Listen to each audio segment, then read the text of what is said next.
So this is our second Visiting Scholar Seminar as part of the Department of Health and Exercise Science. The funding for this seminar was provided by the Funding Assistance Program grant to the College of Arts and Science, so you can thank them for making this possible. Great, well, hey, thank you for that. So it's let me just put this up here. If you're in my class afterwards, you can sign up here, that's fine. Just put this up here. It's my pleasure to have Dr. Sharma with us. For those of you who don't know, I graduated from the University of Cincinnati in 2011 and under Dr. Sharma's guidance-ship. So he was a great mentor, and it's my pleasure to introduce him to give his talk today on a case series of research studies by an academician in health promotion. Thank you, Paul. Well, good afternoon, everyone, and I'm really, it's a pleasure for me to speak before all of you this afternoon. I'll start by asking you a question because I see a number of students here. What is a case series? What do we mean by case series? Anything in the news that is a case series that has happened because of a case series in the field of health promotion, public health, anything that is happening around the world which has happened because of a case series.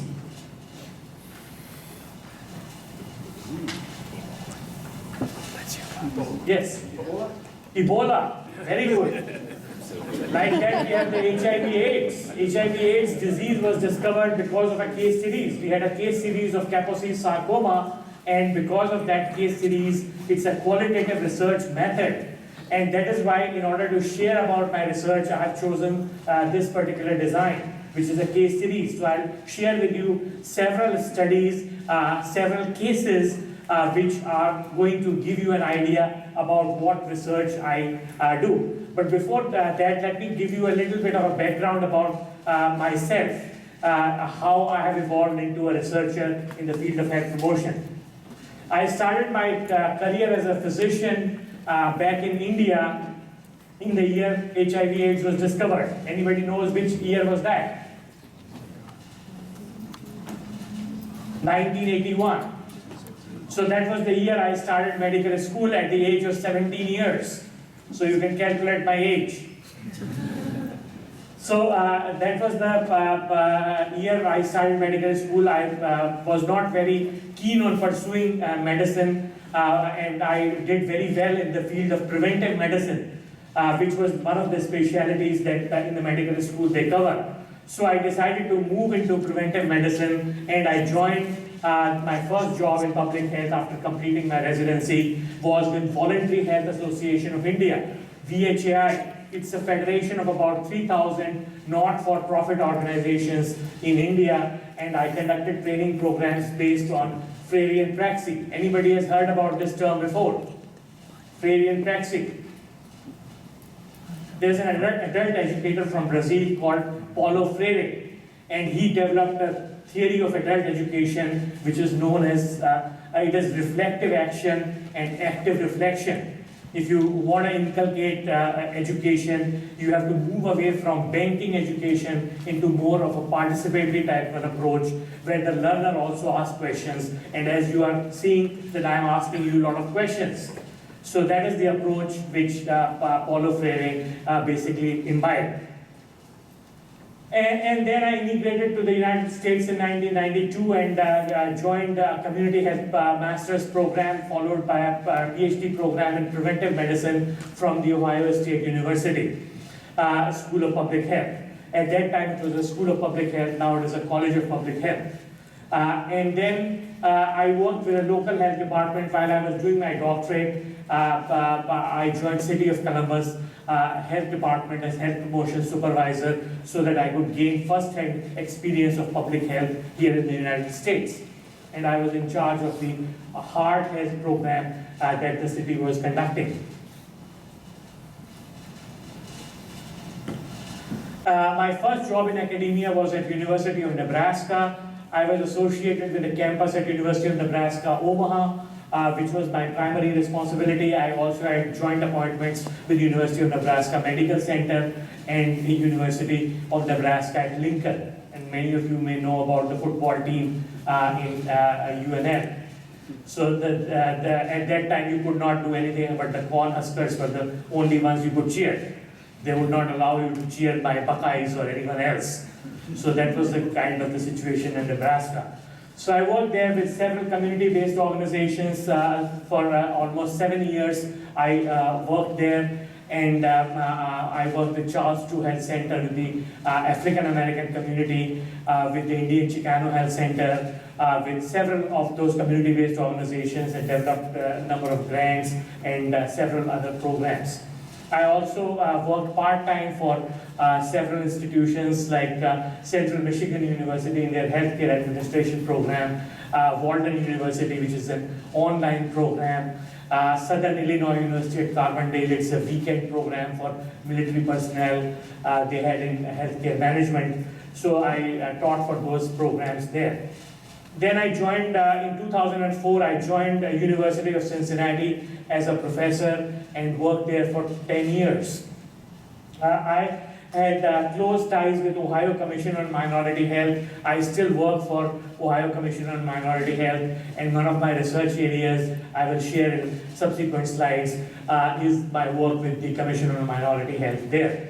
I met Dr. Paul Branscombe, who's an assistant professor here at University of Cincinnati, and he's, I think, one of my best students that I have had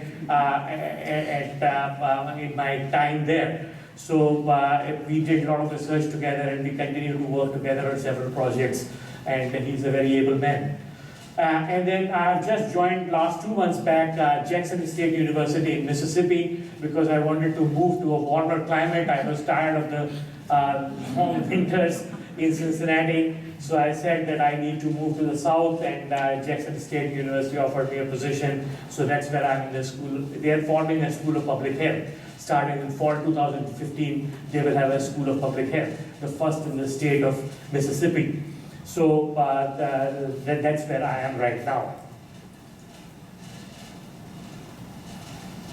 Now, my areas of present research can be divided into 3 broad areas. One is health behavior research.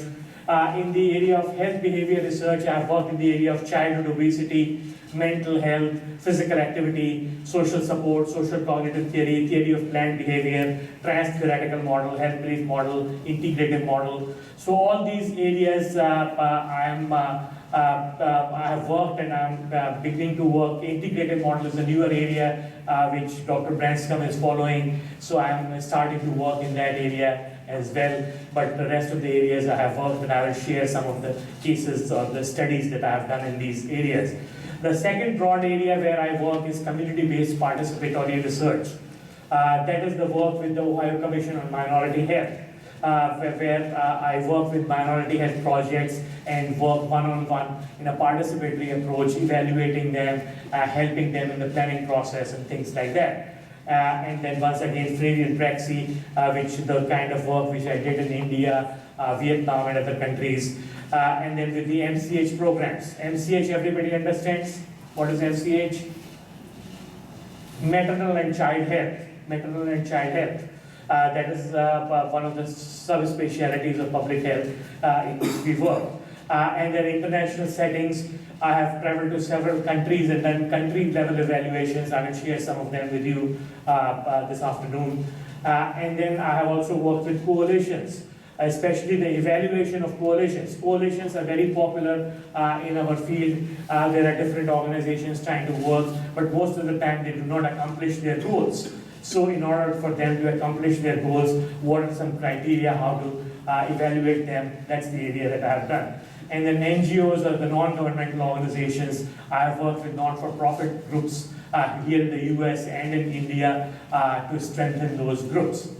The third area that I am interested in is complementary and alternative systems of medicine, or systems of health. Primarily the mind-body interventions. I have a lot of fascination for mind-body interventions, things like yoga, tai chi, aromatherapy, progressive muscle relaxation, etc. are all called as mind-body interventions. So I have primarily worked with yoga, tai chi and mindfulness-based stress reduction, MBSR. and I have done KAP studies. Anybody knows what KAP studies mean? These were popular in the 60s and 70s. And since you all are very young, so you probably would not know. These are knowledge, attitude, practices, surveys. So in the days we did not have theory-based models, we did not have social cognitive theory, or we did not have health belief model, so researchers would just organize the various ideas into knowledge, attitudes, and practices. So I have done some surveys based on knowledge, attitudes, and practices in the area of complementary alternative systems of medicine. And then I have developed some yoga-based interventions. I am myself a practitioner of yoga for several years, and looking at me, you may say, well, this guy doesn't practice yoga.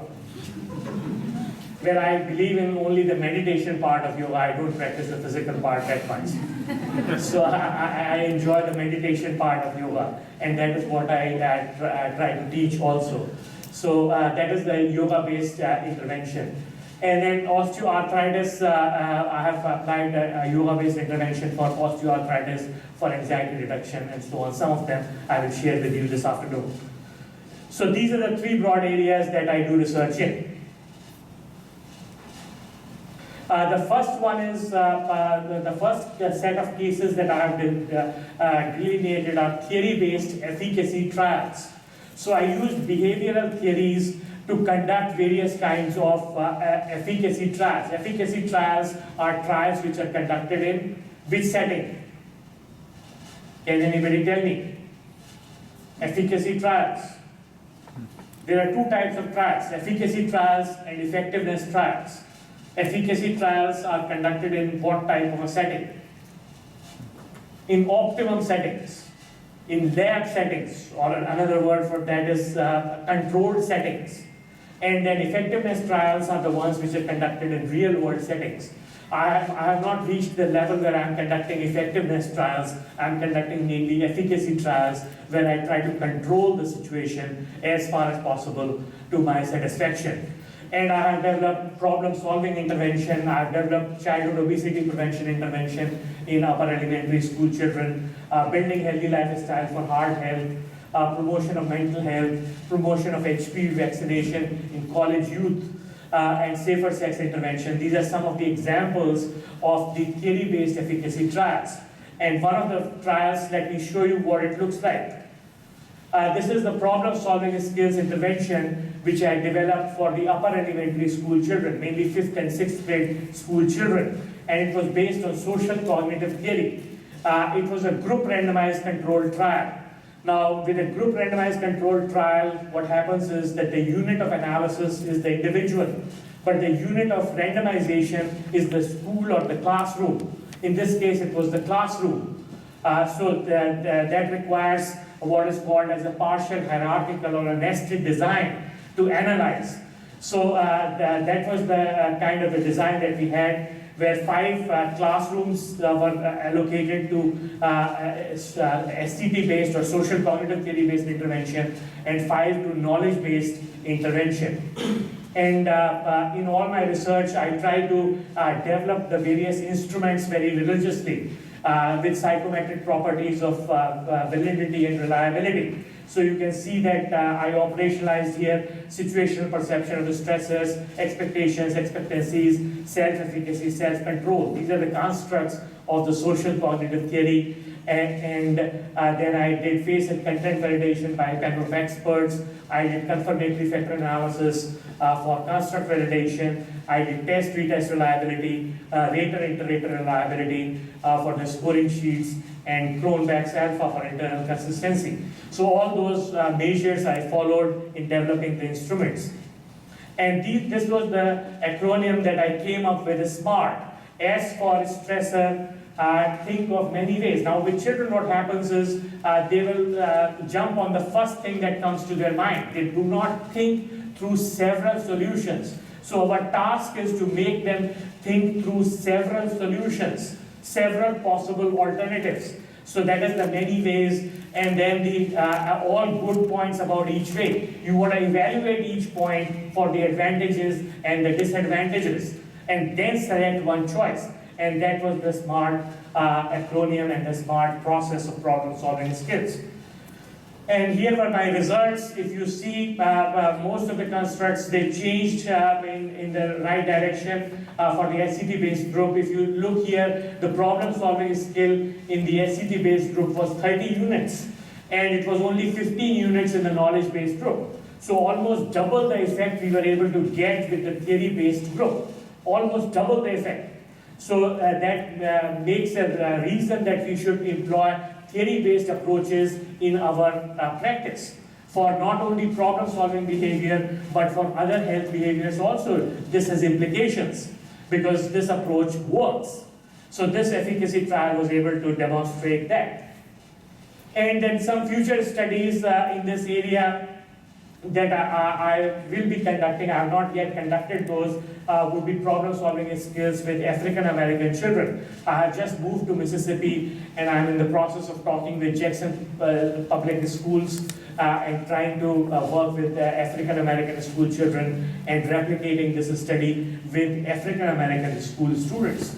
Also, the problem-solving skills intervention can be approached if some of you are looking for a thesis or a dissertation topic. You can replicate or generate a similar program for college students. College students also need problem-solving skills. These are generic skills that can be applied for academic performance, for various health behaviors, and for several other fantastic things. So they can be done with other health behaviors also. The second case, which is also an efficacy trial, is the promoting HPV vaccination in college men. For this particular study, we got a funding from Merck Pharmaceuticals. Now you would say, why you want funding from a pharmaceutical company? If it is for a good cause, then why not? We can go to pharmaceutical companies also and get funding. And this was a phase 4 trial. So the vaccine has already been approved and everything, and at the time when we got the funding, only 1% of the college students were aware of the HPV vaccination and were getting HPV vaccination, 1%. And today the figure is like 17%. So still there is need for education about HPV vaccine. In women, of course, it is slightly higher because that vaccine has been around for a longer period of time. So this was a randomized controlled educational trial. This was not a nested design. This was a simple, straightforward RCT. The preliminary work that we did was focus group discussions to design the intervention. So this was a combination of a mixed methods. The qualitative method of focus group discussion was used to first plan what we would like to do in the intervention based on health belief model. So the focus group script was tailored around the health belief model, but it was a qualitative feedback that we got from the students. And once again, you see the instrumentation process, the same steps have been followed.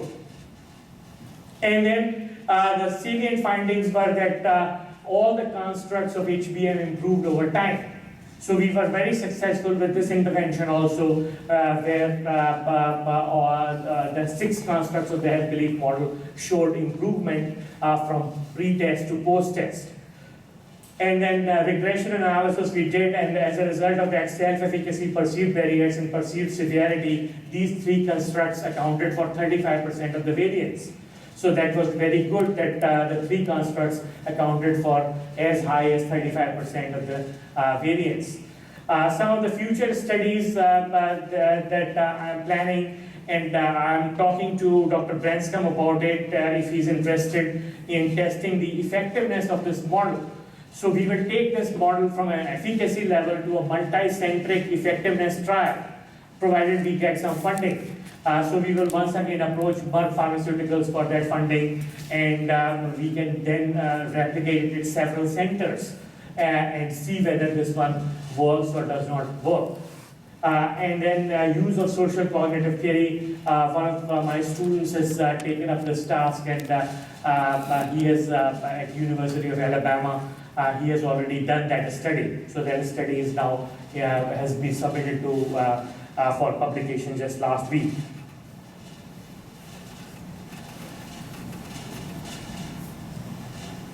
The third case that I want to present is about childhood obesity, and this is also a social cognitive theory-based intervention. For childhood obesity, there are 4 behaviors that are very important. One of them is physical inactivity. We want the kids to be physically active for how much time? How much time should kids be physically active? Very good, 60 minutes. 60 minutes or an hour a day of moderate intensity physical activity. That is the recommendation from ACSM. The second is television viewing, computer time. How much should that be? How much time should kids spend on television viewing and computer screen time? 0. That would be really nice. But then how would they learn all the things we want to teach by all the internet-based interventions? About 2 hours. That is the recommendation. So that is the second thing. And then fruits and vegetable intake. What is the recommendation for that? How much fruits and vegetables should kids eat? Pardon me? 5 a day, yes, 5 cups. Now servings have been replaced with cups, so it should be 5 cups. And another thing that adds to obesity is the sugar-sweetened beverages, like the one that I'm drinking. This one also adds to obesity. So this should be curtailed to drinking water, replacing it with water consumption. And in this study also we did some preliminary work with focus groups with 5th grade children in order to plan the thing. We had funding from American Dietetic Association, which was not a lot of funding for this study. So we used a very simple design, which is a pre-test, post-test design. We did not have a control group. We used the paired t-test for the data analysis. It was a 12-week intervention. And as you can see, some of the constructs changed, some of the constructs did not change. Now, some of the reasons for the constructs not changing is that environment is a very important construct. So we need to include environment. We had only included the personal constructs of social cognitive theory. And environment is a very important construct for some of these behaviors. So that is something that needed to be done. And then, so in future studies, we want to plan an efficacy testing in group randomized controlled trial, and I'm in the process of writing an NIH grant in that area, and hopefully with the expansion of the construct of environment, if I get funding, I will be able to do that study. And also we can combine it with family and home-based intervention. School-based intervention is one of the modalities for childhood obesity control. But there are other modalities also, like Dr. Branscombe has specialized in after-school interventions. Another modality could be home-based or school, family-based interventions. So those interventions are also very important.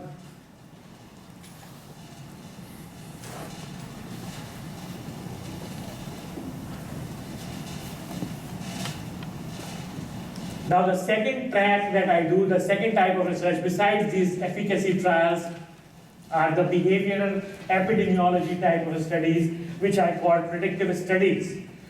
In predictive studies, the studies that I do are like social support and self-efficacy for physical activity, for predicting physical activity in African American women, or theory of planned behavior for predicting childhood obesity prevention behaviors, or social cognitive theory for predicting childhood obesity prevention behaviors, or social cognitive theory to predict exercise behaviors in South Asian college students, or health belief model for safer sexual behavior, or emotional intelligence for drug abuse behaviors, or theory of planned behavior for sleep behaviors in college students.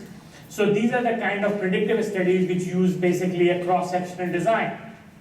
They do not require an intervention design, they do not require an RCT, they can be done by master's students. Many of my collaborators have been master's students for their thesis. They can do these type of studies very easily.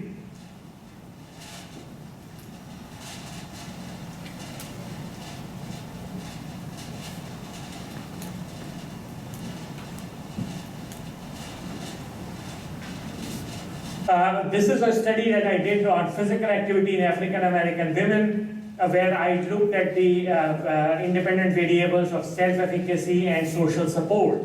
And this was a descriptive cross-sectional study which essentially utilized the measures of 7-day recall of physical activity based on VRFSS, self-efficacy for moderate intensity leisure time physical activity based on Loring's work, and social support for moderate intensity leisure time physical activity based on Jim Salas's work, and we developed a scale on importance of types of social support. So this was a master's thesis actually. So you can see that very simply you can do these type of studies. And then the salient findings was that the total minutes of self-reported moderate intensity leisure time physical activity for this sample was 88.25 minutes. So is it more or less according to the recommendations? What should it be? What should be the recommendation for moderate intensity leisure time physical activity in a given week? 5 to 7 days. 5 to 7 days, but how many minutes? 150. 150, yes, excellent. So this was almost half of that. So this sample of African American women were not physically active. So in fact, they reported no physical activity. 50% said on Wednesday they had no physical activity, and 73% said they had no physical activity on Sunday. Probably they were going to the church or some of that reason that they were not physically active on Sundays. So it was not a normal distribution, so we log transformed the weekly minutes of physical activity and then did a stepwise regression and found that the adjusted R square between those two variables, social support, family social support, and self-efficacy was 25%. So follow-up studies, we have also done a similar study with Asian Indian women, and in African American men also needs to be done, and also Hispanic American men, Hispanic American women also needs to be done. So you can take that same study and replicate with those populations, and you have a bunch of master's thesis.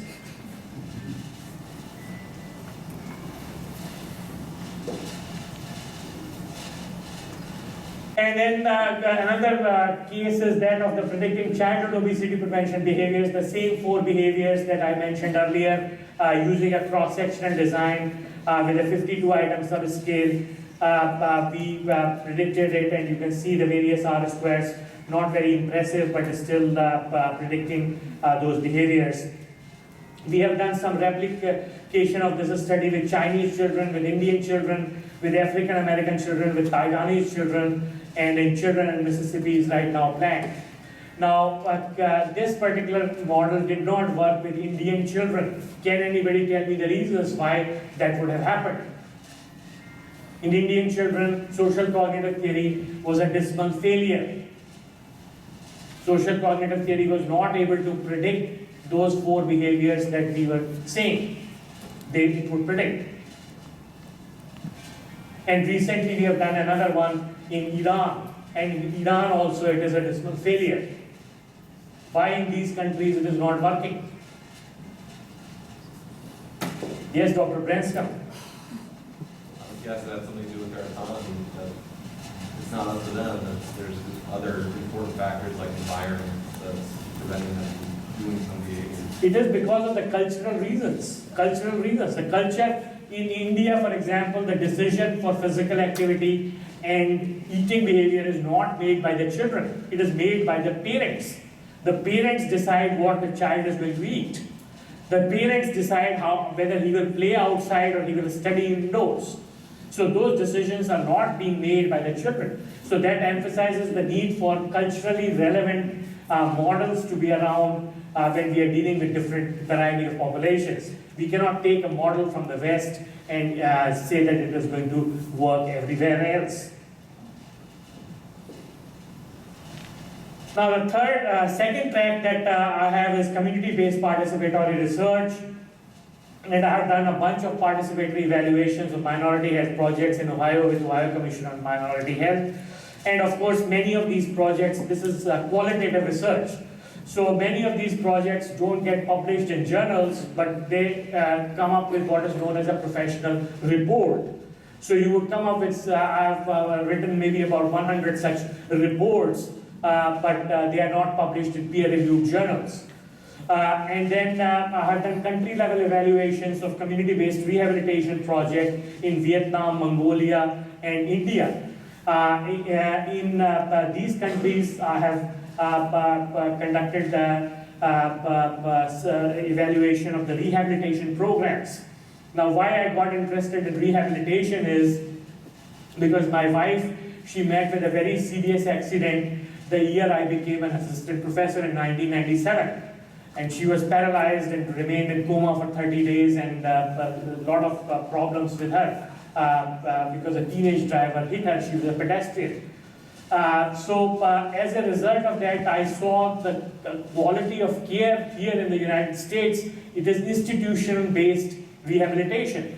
So I started wondering what happens to people in developing countries, and I came up with this model, which is the community-based model, community-based rehabilitation, where they mobilize all the support from the communities, and then they try to do the rehabilitation using that model. It's a WHO endorsed model. So I help in strengthening some of those projects, and I'll share one of the reports in Vietnam with you. And then with the Freudian model in needs assessment and evaluation of coalitions and health disparities. So that was another area that I worked in. So this is a country profile of Vietnam. Needless to say that it is a developing country, and you can see all the various things. So we use the participatory method of dialogue to evaluate. The data was collected at village, commune, district, provincial, and central levels. So all 5 levels we conducted this process of dialogue. It is like a focus group, but not a focus group. Dialogue means two-way interaction. So the project members could talk to us, and we could talk to the project members, and it was a two-way dialogue, okay? And we then did a thematic analysis using the SWOT framework, strengths, weaknesses, opportunities, and threats, and we found that utilization of available resources was a strength. These are the 5 tenets of WHO model, and we found that they were utilizing available resources. For example, they were using locally available bamboo for making crutches. They were themselves collecting the bamboo and making those crutches in those rehabilitation projects. And then transfer of knowledge. Vietnam, as you know, is a communist country, so there is a very good center to periphery. There's a very good transmission system. So that was another strength. Whatever the center wanted, it dictated it to the province would go to the commune would go to the village, and so on. And community involvement. Now the downside of that is that the community was not involved. They were just following blindly whatever the center was saying. There was very little planning at the community level. And this is a community-based rehabilitation program, so that particular strength was needed. And then referral services, once again, because of the communist country, the referral services were very good. And then coordinated multi-sectoral approach, that needed improvement because they were only the medical sector was working in this project. So that is what we found. And then the third area, the 7th case, which I want to present is the various CAM studies, or complementary alternative systems of medicine studies. I've done a bunch of systematic reviews of yoga, tai chi, mindfulness, meditation, etc. From what I was talking to the students this afternoon, systematic reviews are very popular here. You do it in classroom settings, so that is very good. You can learn about any subject by doing systematic reviews. So that should be the first step for in the research process. And I've developed some yoga interventions and osteoarthritis, smoking cessation, anxiety, etc. And one of the yoga-based intervention that I developed is using a simple pre-test, post-test design. I operationalize knowledge, outcome expectations, self-efficacy, and self-reported performance of yoga-related behaviors. in this field, nobody is using behavioral theory. If you are familiar with yoga literature or Tai Chi literature, nobody uses a behavioral theory. They just use yoga, and I am the first person to incorporate a behavioral theory in the delivery of yoga intervention. And that is what I'll show you the results.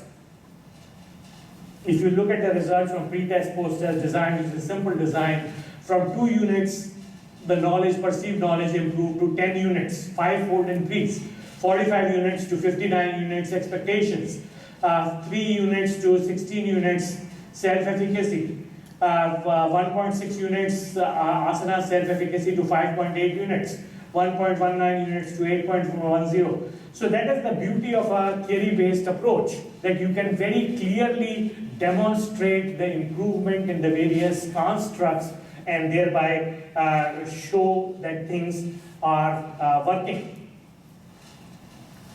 And with that, I complete the case studies. I also wanted to share some of the thesis and dissertations that I have supervised. For example, the first one is about social cognitive theory. It's a family and home intervention for mothers to prevent childhood obesity in preschoolers. And this student of mine is at University of Alabama as an assistant professor. And then another innovative dissertation was social cognitive theory-based comic book intervention for the prevention of childhood obesity among elementary-aged school children. And this student of mine is at University of Oklahoma. And predictors of behaviors related to obesity using the theory of planned behavior in middle school students. This was not an intervention study. This was a survey research, a predictive study. And this student is at University of Kentucky. And testing the efficacy of a brief social cognitive theory-based safer sex intervention among African American college students. This was a dissertation, and this student is at University of Arkansas at Little Rock. Predictors of mental health in Asian, Indian, international students, implications for health education. This was a thesis. This was a master's thesis. And this student is a practicing psychiatrist in Kearney, Nebraska.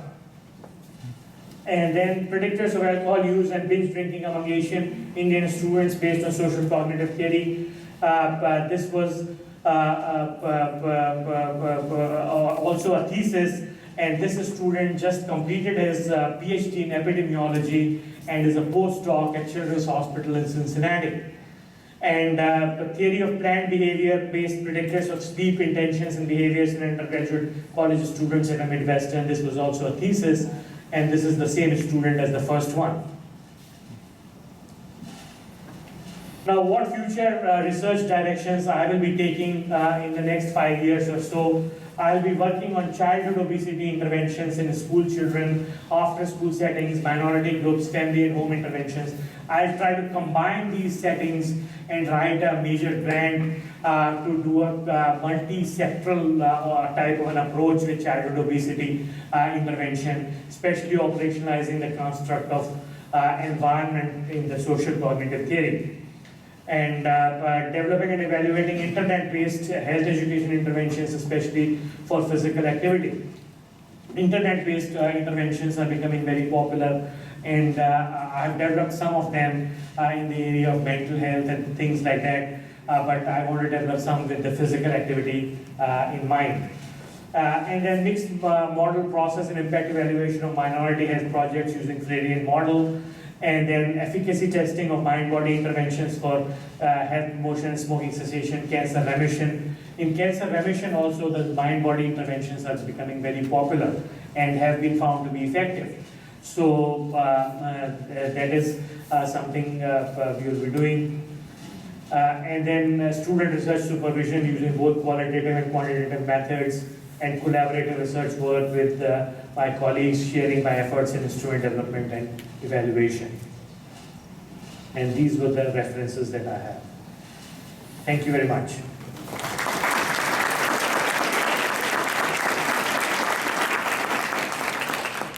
We'll open up to any questions?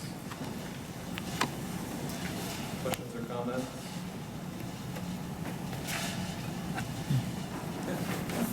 I've got a question about, it's sometimes very difficult to sell, and I'm sure Dr. Branson would agree with me here, the whole importance of using health behavior theory as the foundation for trying to predict, because I think we want to jump ahead to just the behavior itself and not the constructs that might influence the behavior. Could you kind of elaborate on how you came to that place where you felt that it was important to understand the predisposing kinds of constructs that need to be looked at before we jumped into behavior? Yeah, when you mix A, B, C, D, and you don't know which out of those four components is working, how can you make conclusions about the result? So in order to understand whether A is working, B is working, or C is working, or D is working, or all four of them are working, we need to do those construct measurements and construct analysis. And can you, once, if you've done them four as separate, does it allow you to then see which ones work best together, even? Yes, absolutely. That is the whole purpose. The purpose is not to prove the theory, but to improve the theory. So we want to improve the theory based on our work.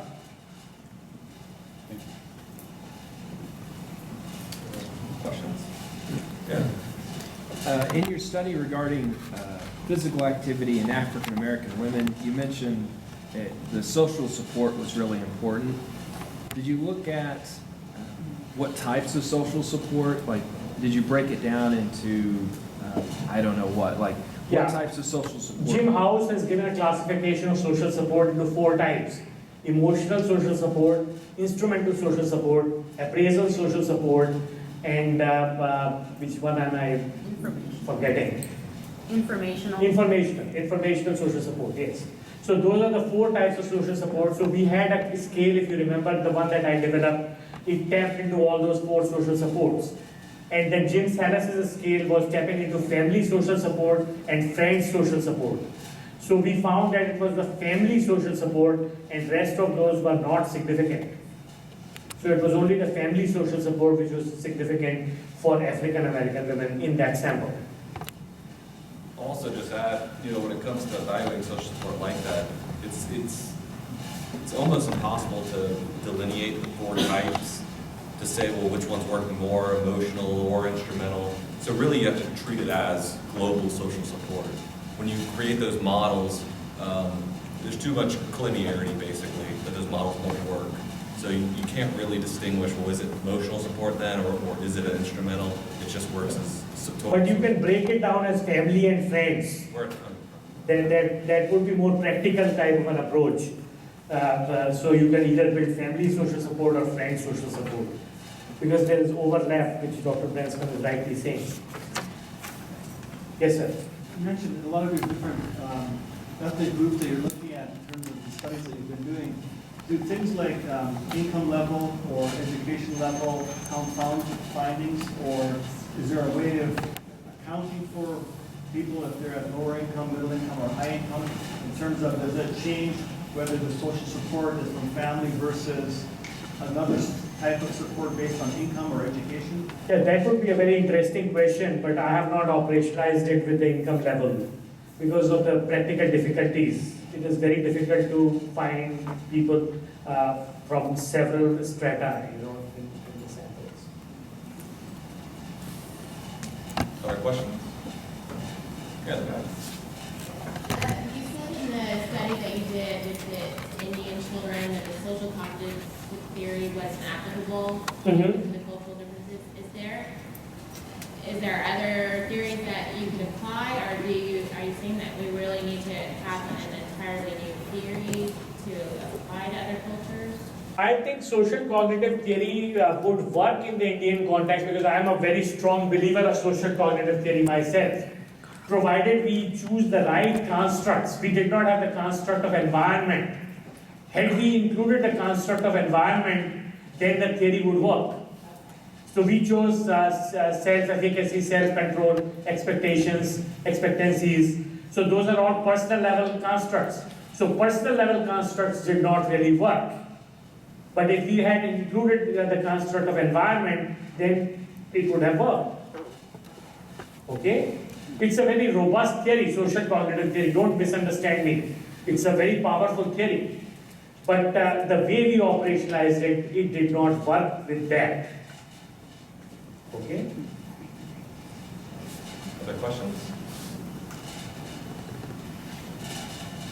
So I have a quick question. So the theories that you mentioned, social cognitive theory, help sleep model, theory of planned behavior, these are models you probably learned about when you were in school. So they're getting a little old. Should we continue using these types of theories? Should we develop new theories? What should be done? Well, I'm also getting old. You want to replace me? Old is gold.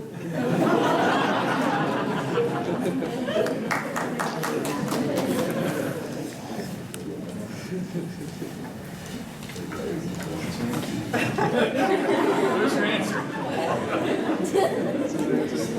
Anything else? Obviously, you have literally a world of experience, meaning that you worked with people all over the world.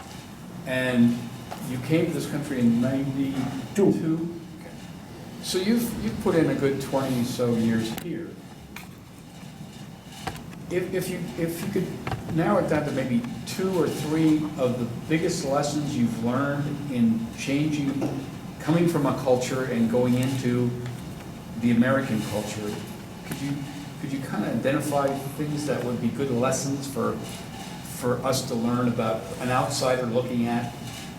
I'm not calling you an outsider, you know, don't take that, you know, like, in a bad way, but somebody coming from another culture, working with people in our own culture, in what we call the American culture. I think for changing behavior, in the context of changing behaviors, right? In the context of changing behaviors, I'm a strong proponent of what I call social cognitive theory.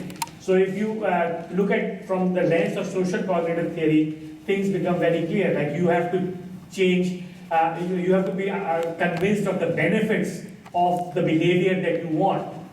First of all, which is the expectancies. So whatever behavior you want to change, or you need to be personally convinced that that is the approach, that is the best approach possible.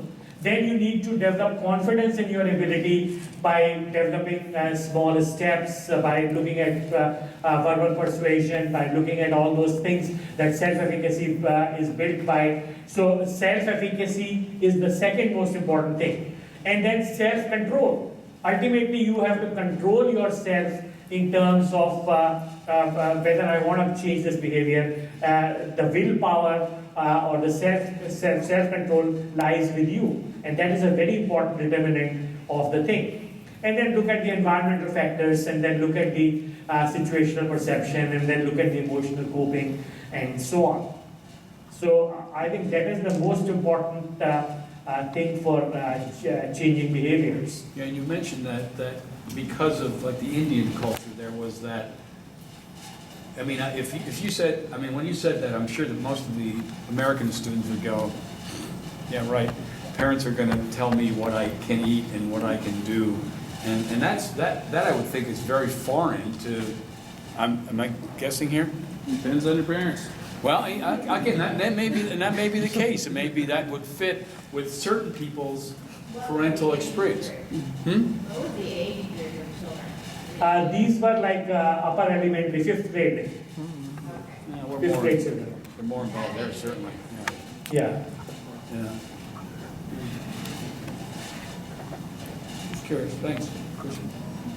He was talking kind of about how you can go to different places, different cultures, and apply the same kind of research that you do anyway, like social cognitive theory. So do you find that community assessment is like a really huge component to applying these theories? Oh, absolutely. Absolutely. Without community buy-in, community assessment is also a process of community buy-in. You are working, that's the whole participatory approach that I was talking about. You have to involve the community as a partner. Without that, nothing is possible. Right. Yes? How much time, or like, what do you do to like spend with the community that you're helping to like understand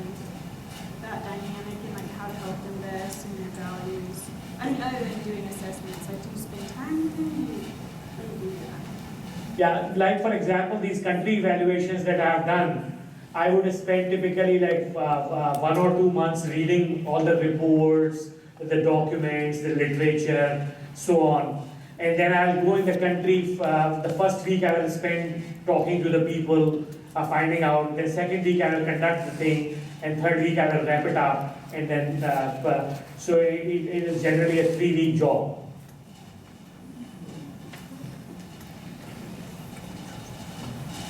Other questions?